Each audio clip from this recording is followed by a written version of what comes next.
Hey, what up, baby? Hey, Chargers beat the Patriots, the Proud Boys. Now we 5-7, baby.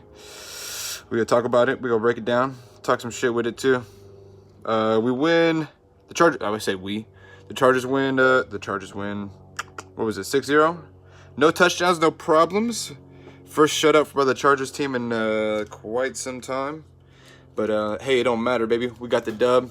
That's all that really matters. At the end of the day, we'll put it on this side. We're live from the garage like last time.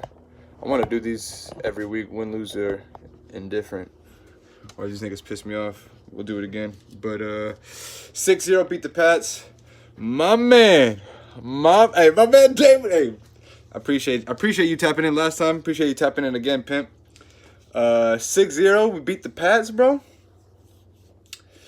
I mean, a dub's a dub. The weather was terrible. Quentin Johnson, nigga. QJ.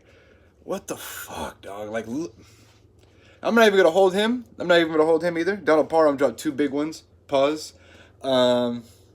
Eric Erickson off the practice squad came in and made the game-sealing catch so we could basically run up the clock. And what the fuck are the refs on in the fourth quarter, dog? It's clearly tipped. The nigga on the broadcast says, "Oh yeah, it's a tip pass. There should be they should pick up the flag. What the fuck are we talking about?" And then the broadcasters are like, "Yeah, nigga, that's what we're seeing too." And then in the game, that's such a bad look for the NFL. In game, these niggas are like, "Oh yeah, they didn't pick up the flag. It's a penalty, first down, Patriots." Like, nigga, your broadcast team, your analyst, the specialist dude you bring in to talk about that shit is being like, "Yo, like, hey, that's a penalty. That should be picked up on the, like, we should pick up the flag." But on the broadcast, they're like, "Oh, no. In game, they're showing like, yo, it's like, what the fuck are we talking about? Why bring that nigga in if we're just gonna let that shit fly?" Same shit happened to the Chargers against the Patriots on the fair catch interference, and then Herbert getting clocked outside of bounds. You know what I mean?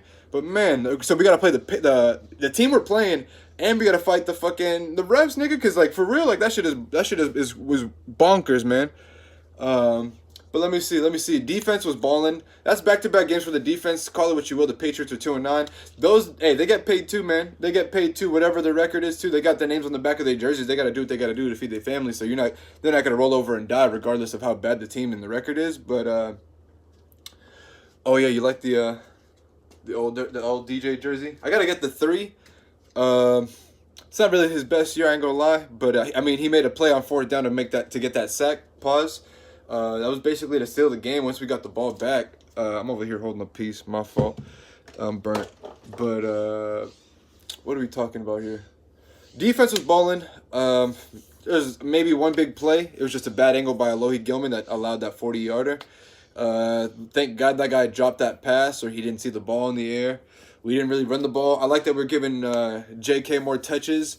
Mac is unbelievable, bro. Like, it's unfortunate that we lost Joey, and if we don't make the playoffs or make any type of run, bro, we really wasted one of Khalil Mack's best years, bro. In his twilight years, as they say, he's balling, and Thule had a good game as well.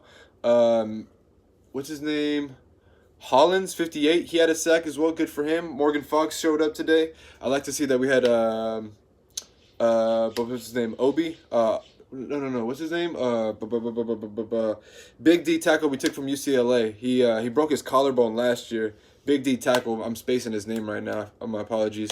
But he was showing up he was showing up on the field. Nick Williams. Our D tackles were pretty clutch. I know we gave up like 130, 150 maybe on the field in the game. Didn't really feel like that. It felt like when we needed to, we honestly got stops, and that's why we left with the donut out there. But defense came and did their thing. Shout out to J.K. Scott. The 4th down, our 4th down operation, I'm not gonna lie, today was probably its best it was all season. Our punt unit.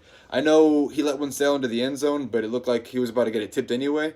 But it was a great punts all day. We had one on the 1. I would be surprised if J.K. Scott's not the AFC player of the special teams player of the week, because he was out there chipping that shit in, bro.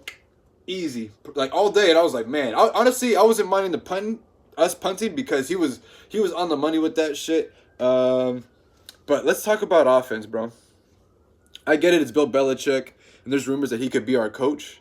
But, like, the defense, was going to be they were gonna do they were gonna confuse Herbert or do whatever they were gonna do. They're gonna play good defense. Keenan didn't have his biggest game. You knew that. The weather also kind of affected that as well. So miscommunication today throughout the entire game with Jalen Guyton, and I'm sorry, we cannot unless it's an absolute 9 and we have 70 yards to spare. Do not throw Jalen Guyton in the fade. Like, he's not going to win a jump ball against nobody. That's not his thing. I'm not trying to knock the man. I just hey, he's a speed guy. He's not really the kind of guy you want to throw a zig route to, because as you see on that second and short or second and long, when he runs a zig, anything short in short space, he's not a guy who's going to break you down and juke you. He's a guy who wants to get to the corner or get to the edge and really burn. He's a very straight line runner. He's a very fast guy when he's in a straight line, but not really a shifty kind of guy. Keenan's more of a shifty guy, but not really a burner, if that makes any sense for you.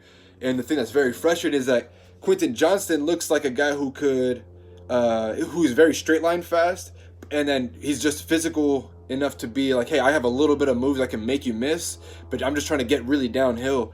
And bro, you're almost becoming unplayable because you're dropping these key passes in certain situations where we need you to come through. Like, if we extend that drive, bro, that was like a 20-yard gain, bro, and then you're feeling good about yourself, but the defender's on your back, on your backside, pause, and you're coming up for the ball, and you're bobbling it 1, 2, 3, and then you're looking at it and you fall out of bounds with it, bro. Don't even secure it out of bounds. Even that shit was killer, bro. I get it, it's raining, I get it, bro, but fam, you're hurting yourself, and you're it's got to be up here, man. You got to see it, because there's some passes where Herbert will throw it to him and it's really off. It's off, and he ran a dig or a short in, pass was way behind him. And he came back and snagged that motherfucker, bro. And I was like, there you go, dog. And I was like, I want him to succeed, dead ass. I want him to succeed. There's some tight window throws where he catches it, and it's catching it with his hands. It looks like it's going towards the body, but he's catching it with his hands still. And I'm like, bro, you just, I don't know, man. I don't know what it is. You got to get on the jug and start catching these shits at full speed, because it's like his hands, it's just not looking it in. It's a concentration thing, bro. You're there, you're open, bro. You did 90% of your job. Just do the other 10% and secure that motherfucker, bro. You there, pimp. You already made it to the league. Just look it in. I think it's honestly, it's a concentration thing, bro, because you're gifted, bro. You're gifted to get there. But at this point, hey, I know, that being said, Eric Erickson, dog, he made that catch to win the game. He literally ran the same route that Quentin dropped earlier. And if we're going to do that, nigga, just put Darius Davis to run that. He's just as fast, if not faster. He had that good punt return, and bro, he's nice. He's definitely worth that fourth round pick, man. Let me see what David's saying. What my man David is saying on here. Eric Erickson, happiness, bro. Honestly, hey, that's probably the biggest play of his career if you think about it. I don't really know the guy from Joe Schmo down the street, but Erickson, bro, that was probably the biggest catch of his career, and rightfully so, bro. That was to win the game. That was 3rd and 11. We had, hold on. Shout out to that play he made. But our best player is Justin Herbert. We're gonna say, let's say our best player is Keenan Allen right now, because he's combining for 30% of our offense in general, bro. Where that's usually a running back's role. But Keenan, okay, our best player right now, I'm going to say offensively, our biggest offensive threat would be Keenan next to Justin Herbert. But I'm saying if Herbert's not running the ball, then you got to give the ball to Keenan, right? Because Eckler's not really running the ball that well. He looked really explosive post-catch. I'll give him that. We just didn't really have enough opportunity to line it up like that. But can we please stop doing these gadget run fucking plays on third and manageable? Hey, let's just stop fucking around, bro. They know it's going to go to Keenan. Then just go to Keenan, bro. And I love the combination of going to Keenan and Everett. Everett is such a beast post-run. I didn't like that shot he took on the sideline where he went to go contact that guy. I think he could have just ran out of bounds. It's a long season, pimp. Get your paper, but don't break yourself off like that. And then he immediately came out after that. But those third down plays where we're like, hey, let's go Austin Eckler jet sweep. Bro, no, that every time we did a run play on third down like that to move the sticks, it wasn't happening for us, bro. And honestly, I don't want to see that shit no more. Just don't get cute with it, bro. Don't do too much. Hey, Everett's cooking his man, bro. Let Everett cook. I like when we're feeding Everett, because he runs with a certain attitude that who else is running like that? J.K. runs pretty hard, but he runs really upright. And I'm always afraid about him getting clipped and fumbling the rock. But Everett, bro, when Everett's coming, bro, pause. You know that nigga coming. Pause. And, but hey, those are just some things, man. Like I said, defense was balling. This is probably, in my opinion, Um, what's his name? No, why am I blanking right now? Why am I blanking? Kendricks. Middle linebacker Kendricks. What's his first name right now? Eric Kendricks? Eric Kendricks. Um, this is probably his best game as a Charger, in my opinion. He was there, on the couple fourth down plays. He was rushing the passer well, played the run well. It just seemed like he was constantly making plays. Like I said, Tooley, Mack was ball. Our D line honestly was keeping us in this game. There was a couple plays on the back end. Dean Leonard was playing good coverage in the back end, in my opinion. There should have been an offensive PI on that play with to Devontae Parker. Devontae Parker, where he fucking sheds Leonard, catches it and has 1 foot out of bounds. That was some bullshit. That was some hoe ass shit. And they're trying Leonard, bro. But he's balling. And Basley was making some plays. I saw him come off the edge, pause, and he ran down the running back, hogtied Zeke for like a no gain run. It was like a pressure off the edge. That was impressive. And then the next play, there was that tip, and he came in and played the receiver well, but they hoed his ass with the flag.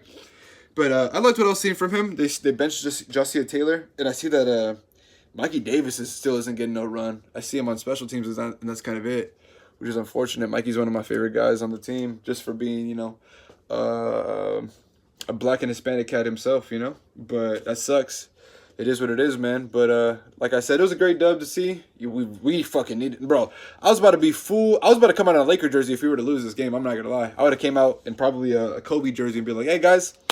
Oh, Charger stream, but I would have been in the full-on Laker gear and been like, yeah, it is what it is. But like I said, 6-0. I mean, I'll take the donut over thinking of how much we only put up 6 points. I'll take the donut over that. And think it was 2 years ago. Belichick blanked our ass, and it was like 50-0, wasn't it? Like, nigga, that shit was terrible. So to see us get a donut back on his ass. I know they ain't what they is, but you got to beat them niggas when you got to beat them niggas, you know what I'm saying? And who do we got next? I think we got like Denver or Kansas next. I honestly can't remember. I don't know who it is. But we needed this one, man. And I think I'm going to let it off. I'm going to send it off on this one right here. Nice and short. I think that the losses was a lot more shit to dig into. It was a really sloppy game, 6-0. My man David, Peanut, appreciate you, bro. Thanks for joining the stream. If you wouldn't mind leaving a like on it for me. I'm going to do this all the time, win, lose, or draw, until they break my heart even, till they break my spirit again, But I'm going to send it off with a rip one time.